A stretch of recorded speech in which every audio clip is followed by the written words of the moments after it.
Okay, so from diary of Anne Frank, again ये कुछ एक्सर्प्ट्स हैं जो कि आपकी एन फ्रैंक की डायरी से, उसका जो रिटन अकाउंट है about her years in life, उससे इंक्लूडेड है.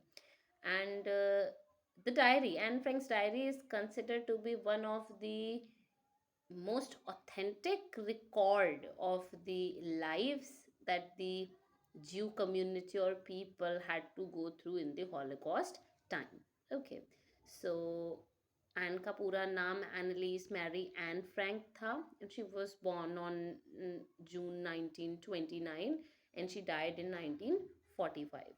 Okay, and she was a German Jewish girl, hence the suffering and the herself being the victim of holocaust. तो कुछ थोड़ा सा बैकग्राउंड दिया हुआ है that she had a father, a mother and a sister, and holocaust time पर group में या पूरी की पूरी community of the Jews was being taken to the concentration camps. काफ़ी लोग छुप भी जाते हैं, एंड एन की फैमिली उन्हीं छुपी हुई एक फैमिलीज में से एक थी. And they hid for a really long time in that building until they were deceived by an informant जिसने authorities को जाके उनकी presence के बारे में बताया. And then the authorities came and they were also shifted, or you may say taken forcibly, to the concentration camp. And Anne's mother died there and sister died there as well. So did Anne Frank. ठीक है, सबने कोई ना कोई disease को contract कर लिया, क्योंकि उस वहाँ वर्किंग कंडीशन, वहाँ living condition in the concentration camps, it was like unbelievable. रहने लायक कंडीशंस नहीं थी और बहुत काम भी करवाया जाता था. So she died out of some disease there. And जब लिबरे जब क्या बोलते हैं, what do we say, there was a very proper word, I'm unable to recall that word.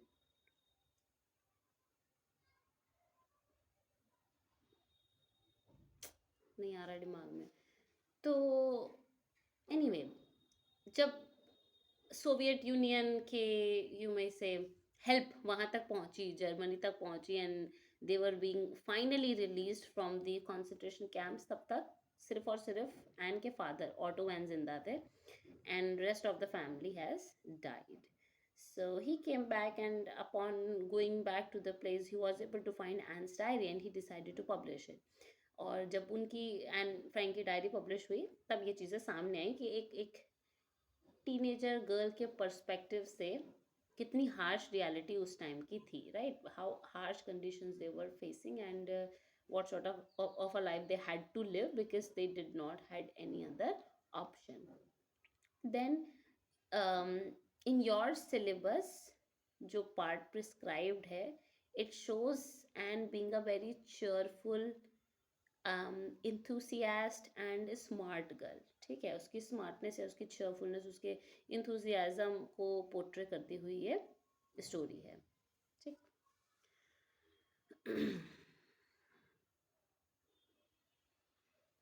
And starts by saying that diary में लिखना, to write down your thoughts in a diary, it's a sort of strange experience. एक अजनबी सा, एक अलग सा experience है ये. एन कहती है ऐसा है, ये एन की डायरी एंट्री शुरू हो गई है. ठीक है. Then she said in her diary that because it feels strange, सिर्फ इस वजह से नहीं क्योंकि उसने पहले कभी डायरी मेंटेन नहीं करी या डायरी में नहीं लिखा. She feels that after all diary में लिख करके फ़ायदा क्या है? Will there ever be a time जब कोई एल्डर इंसान या कोई ग्रोन अप इंसान एक 13 साल की बच्ची की लिखी हुई डायरी को पढ़ने में इंटरेस्टेड होगा? सो शी थिंक्स इस चीज़ के चांसेस बहुत कम है, ना के बराबर है. But then she said that फ़र्क नहीं पड़ता, it does not matter, because she wanted to write, so she started writing. And she said that I'm going to write diary because I feel this need to write down my thoughts and get off this weight off of my chest, है ना? ये जो बातें हैं मेरे मन में जो मैं करना चाहती हूँ किसी फ्रेंड से, किसी से, लेकिन मैं कर नहीं पा रही हूँ, उन बातों को हल्का करने के लिए, उन बातों को अपने दिमाग से हटाने के लिए, मन मन से हटाने के लिए, I need to write them down somewhere. You may say I have to, encounter my own thoughts one way or the other. If I'm not talking to anybody about those things, then at least I should write them down and try to encounter them that way. Then she said this very deep thing. She said paper has more patience than people. It is very true. कागज़ आपको कभी जज नहीं करेगा, कागज़ कभी आपकी बात को काटेगा नहीं, कागज़ कभी आपकी किसी भी बात में गलत या सही नहीं ढूंढेगा और उसको पॉइंट आउट नहीं करेगा. Paper has the patience of the world. It will listen, and it will go on listening whatever you may say, however you may say, at whatever time you may say. Okay. It will always adjust. Unlike real people, जो कि पहले तो बात को सुनना नहीं चाहते because they are poor listeners, and सुनते भी हैं तो there is so much judgment that one wouldn't feel safe or comfortable sharing their thoughts unfiltered, right? So she said, I thought of this saying, and उसको मतलब paper has more patience than people, ये विचार उसके मन में आया एक दिन when she was feeling depressed. घर पे बैठी हुई थी वो कुछ इस तरीके से अपनी चिन को अपने हाथ में रख करके. She was bore, she was listless, hopeless as well. And वो सोच रही थी कि आज घर ही पे रहा जाए या बाहर जाए.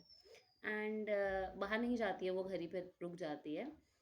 And that's when she realized that paper indeed has more patience than people. And because उसने सोच रखा था एन ने कि ये जो नोटबुक है, नोटबुक का नाम उसने अपनी इस डायरी का नाम किटी रखा था. She named her diary as Kitty. तो she she she said that ये जो डायरी है, जिस ये जो नोटबुक है जिसको डायरी कहा जाता है, she will be my best friend. क्योंकि मेरा रियल फ्रेंड नहीं है इस दुनिया में जिससे मैं सब कुछ अनफिल्टर्ड वे में शेयर कर पाऊँ. So till I find a friend may be, or even if I don't, this diary will remain as my best friend. Okay. Then she comes back to the point कि मैंने आखिर diary लिखना क्यों शुरू किया. And then she says that it's because I do not have a friend. मेरा कोई भी सच्चा फ्रेंड नहीं है. Hence, I am going to write down my thoughts or my wanderings into this diary. So she said that अगर साफ साफ कहा जाए, कोई बिलीव भी नहीं करेगा कि मैं 13 साल की बच्ची हूँ और जिसकी लाइफ बाहर से बिजी दिखती है, she looks surrounded with people, how come she be lonely, वो कैसे अकेली हो सकती है. एंड शी सेड, एंड वाकई में मैं उस तरीके से अकेली नहीं हूँ. I have people, I have loving parents, I have 16-year-old sister as well, 16 साल की सिस्टर भी है मेरी. एंड मेरी ज़िंदगी में लगभग 30 लोग हैं जिनको मैं दोस्त कह सकती हूँ, या फैमिली कह सकती हूँ. And then she said, I have a family, parents and sister, बहुत सी आंट्स है मेरे पास, एक अच्छा घर भी है. बाहर से या सरफेस लेवल से अगर कोई ऑब्जर्व करे तो I have everything, but I lack one thing, that is my one true friend. मेरा एक भी सच्चा दोस्त नहीं है. एंड शी सेज दैट जब भी मैं अपने दोस्तों के साथ होती हूँ मैं इंजॉय करती हूँ. हाँ, I enjoy when ever I am with my friends, but जो मेरी दिल की बातें हैं या जो डीप बातें हैं, जो असली बातें हैं, उनको मैं चाह कर भी इन सो कॉल्ड फ्रेंड्स के साथ शेयर नहीं कर पाती हूँ. All I talk to my these friends is about ordinary every day things, है ना. सीक्रेट या बातें या पर्सनल बातें शेयर करना, I am unable to do that. Who says this? And says this in her diary. Okay. And she said that जितने भी like मेरी लाइफ में लोग हैं, मैं उनके क्लोज नहीं जा पा रही हूँ. That's what I feel like. You need to be really close to someone if you have to share your deepest secrets or share your private thoughts with them, right? तो she says that उस level की closeness मेरी किसी से भी नहीं हो पा रही है, नहीं है, किसी से भी नहीं है. And then she says that, और हो सकता है ये मेरी गलती है, that I am unable to confide in people, या मैं लोगों से अपनी बातें शेयर नहीं कर पाती हूँ. एनीवे, मेरी गलती है या किसी की गलती है, फर्क नहीं पड़ता. Things are how they are. चीज़ें ऐसी ही हैं that I am surrounded with a lot of people, with many kinds of people, yet I find myself as being alone, friend के respect में. And she also says that very slim chances कि ये हालात change होंगे या मेरी life कुछ change होने वाली है. Things will go on the way they are going. And hence, because ना तो सच्चा दोस्त है, ना सच्चा दोस्त बनने की probability है, possibility है, Hence, she has decided to start this diary. And she says that this long awaited best friend, जो कि डायरी है मेरे केस में, उसको मैं किटी नाम दूंगी. She started calling the diary as Kitty. Then since no one would understand a word of my, तो she says that किटी में अगर मैं सीधे सीधे डायरी में सीधे सीधे लिखना शुरू कर दूंगी तो it will be difficult to understand for anybody अगर कोई मेरी डायरी में झांकता है तो. Hence she gives a little bit of background about her life, and she tells via her diary to us that her father is the most loving father in the whole world. And she gives us information कि उसके पापा ने उसकी mother से कब शादी करी, जब फादर 36 के हो गए थे एंड मदर 25 ईयर्स की थी. एंड जो एन की सिस्टर है Margot, she was born in Frankfurt, Germany में एक जगह का नाम है, 1926 में. And Anne herself was born on 12 June 1929. And जब तक वो 4 साल की नहीं हो गई तब तक एन फ्रैंक फ्रैंकफर्ट में ही रही. एंड जो फादर थे एन फ्रैंक के, वो इमिग्रेट करके हॉलैंड चले गए. कब? 1933 में. एंड मदर, जिनका नाम एडिथ था, वो भी पापा के साथ, पापा के पीछे पीछे पापा के पास चली गई सितंबर में. एंड मार्गट, जो कि बहन है एन की, उनको ग्रैंड मदर के साथ रहना था फ्रैंकफर्ट में ही. ओके. एंड मार्गट को, कहाँ गई लाइन, मार्गरेट भी चली गई फिर हॉलैंड दिसंबर में. एंड फाइनली फरवरी में एन भी जाने वाली थी to the Holland where her parents and the sister were now. And this girl and she started studying at Montessori nursery school, and वो वहीं पढ़ती रही जब तक वो 6 साल की नहीं हो गई. उनकी जो मैम थी, उनकी जो टीचर थी, उनका नाम था Mrs cuprous, in the 6th form. या तो टीचर का नाम मिसेस क्यूपरस था, जो कि उनके स्कूल की हेड मिस्ट्रेस भी थी. एंड साल के आखिर में when an was going from that school, it was a very heart wrenching separation for her and her madam. They were even crying, madam and the this girl Anne Frank, teacher और बच्चा दोनों ही रो रहे थे. So then she said that 1941 में मेरी grand mother की तबीयत बहुत ज़्यादा ख़राब हो गई, उनका ऑपरेशन करना पड़ा. एंड मेरा बर्थडे बिकॉज जून में पड़ता था, तो उस साल मेरा बर्थडे नहीं मनाया गया as grandmother was not well. And अगले साल का जनवरी आते आते grandmother had died. Okay. So she says that because I don't think so Anne is much expressive, या you may say she does not likes to show her real emotions in front of people. She says that सबको लगता है मैं grandmother को याद करती हूँ, लेकिन कोई नहीं जानता असलियत में मैं उन्हें कितना ज़्यादा मिस करती हूँ. थोड़ा नहीं, I miss my grand mother a lot. And जो नेक्स्ट जनवरी में नानी, सॉरी दादी डाइड. एंड 1942 में जून में जब इनका बर्थडे आया, तो बर्थडे को थोड़ा अच्छे से पेरेंट्स ने बनाने की कोशिश करी, एज लास्ट ईयर का बर्थडे ग्रैंड मदर की ख़राब तबीयत के चलते नहीं बन पाया था. ठीक. एंड अपनी ग्रैंड मदर की याद में एन ने उस दिन भी मोमबत्ती जलाई थी. एंड शी सेड दैट अब हम 4 लोगों का परिवार बचा, मम्मी पापा मैं और मेरी बहन मार्गरेट. एंड 20 जून 1942 की अगर हम बात करें, so the things are same, we are the family of 4 people. देन दूसरी एंट्री है here she has written about her encounter with her teacher. अपने क्लास का एक सीन उन्होंने डिस्क्राइब कर रखा है कि हमारी पूरी की पूरी क्लास में बहुत ज़्यादा शोर हो रहा था, और रीज़न ये था कि आने वाली मीटिंग में, आने वाली क्लास मीटिंग में results will be declared, and पता लगेगा कि कौन नेक्स्ट क्लास में प्रमोट हो गया है, कौन नहीं हुआ है. जो एन के फ्रेंड थे, GN या एक्स एक्स्ट्रा, उन्होंने इस तरीके से नाम दे रखे हैं. Anne and her close female friends, they were sure that they will pass. उनको यकीन था कि वो पास हो जाएंगी हर सब्जेक्ट में, but it was a matter of performance, कौन कैसा परफॉर्म करेगा, किसके कितने अच्छे नंबर आएंगे. ठीक है.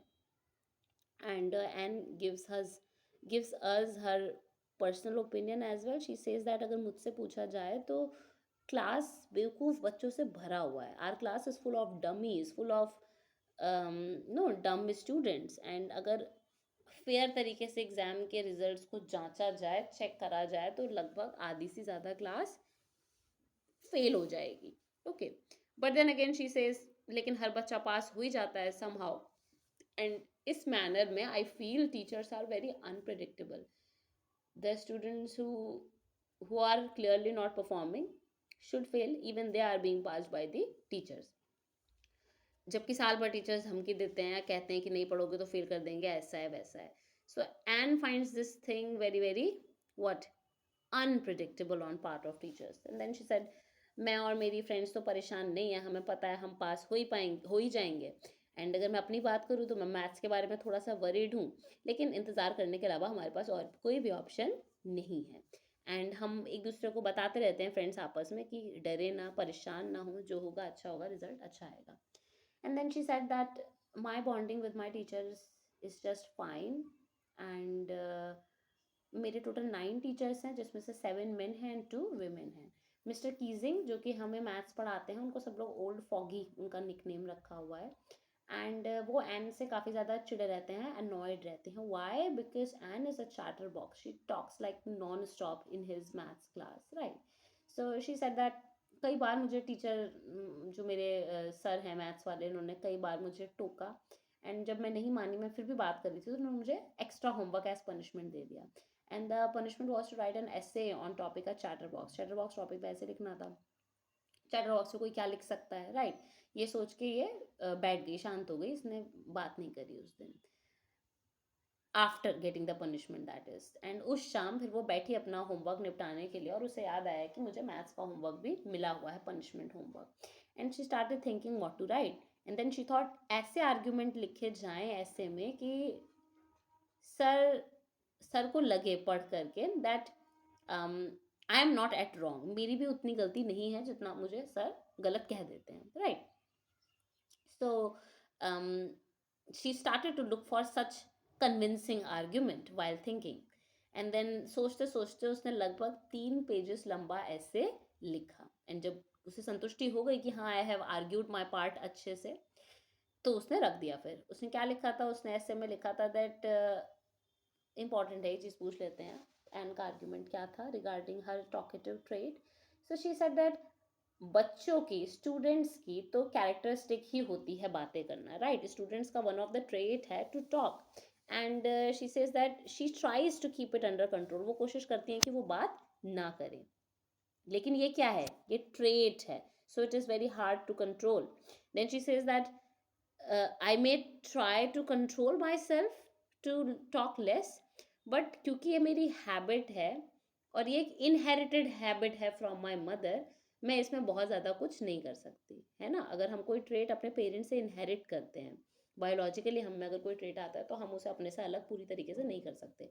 And she said in that ऐसे that because her mother is very very talkative, that's why she has also got this trait genetically from her mother. She has inherited this trait, and it is now impossible for her to not to talk. She'll try to control it, but not possible to control it. Mister Keating ने दूसरे दिन ऐसे पढ़ा और उनको काफ़ी ज़्यादा हंसी आई. एंड फिर जब उस दिन क्लास शुरू हो गया, एंड ने फिर क्लास में बात करा, एंड फिर मिस्टर कीजिंग ने उसे पनिशमेंट दी. एंड इस टाइम उन्होंने टॉपिक दिया and incorrigible chatter box. Incorrigible is जिसको हम करेक्ट नहीं कर सकते, सही नहीं कर सकते, रोक नहीं सकते. एंड ने फिर दूसरे दिन भी एक निबंध, एक ऐसे लिखा इस टॉपिक पर, इनकॉरेजिबल चैटर बॉक्स पर. And she gave it to mister Keesing.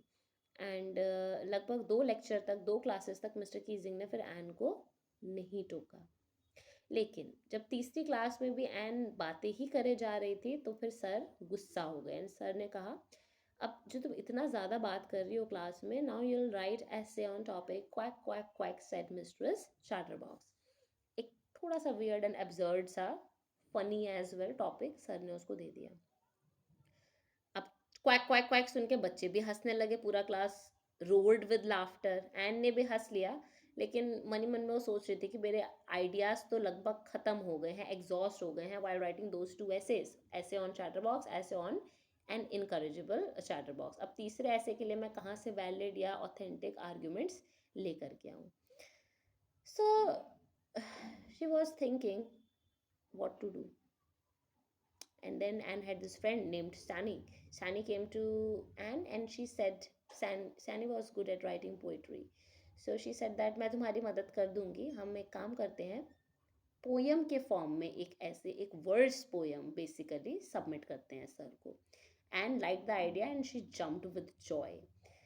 And she was thinking कि मिस्टर कीजिंग मेरा मजाक उड़ा रहे थे by giving me this stupid and ridiculous subject, but I will make sure कि I will have the last say, है ना, मेरी मेरी पोएम या मेरा ऐसे इतना इफेक्टिव या अच्छा या विटी होगा कि सर भी देखते रह जाएंगे. And then that evening she sat, she wrote a poem. It was a beautiful poem. And poem में बेसिकली ऐसा था कि एक मदर डक है, एक फादर स्वान है और उनके दो, उनके कितने हैं, 3 बेबी डकलिंग्स हैं. एंड ये जो डकलिंग्स थे, 3 डकलिंग्स, उनको उनके फादर स्वान ने चोंच मार मार के जान से मार दिया, राइट.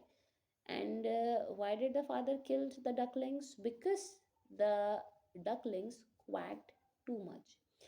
इतना ज़्यादा बातें करते थे वो डकलिंग्स, इतना ज़्यादा शोर मचाते थे वो डकलिंग्स कि फादर परेशान हो गए. And out of being annoyed, father killed the ducklings, right. तो मिस्टर कीजिंग ने पढ़ा उस पोएम को and he loved the poem. He loved and he loved and he loved more. बल्कि उन्होंने क्लास को भी सुनाई. उन्होंने जो बाकी क्लासेस में पढ़ाते होंगे वहाँ पे वो पोएम जा करके रिसाइट करी अपने बच्चों को. एंड तब से Anne was like allowed basically to talk in his class, है ना, कि मिस्टर कीजिंग देखते भी होंगे उसे बात करते हुए तो इग्नोर कर दिया करते थे.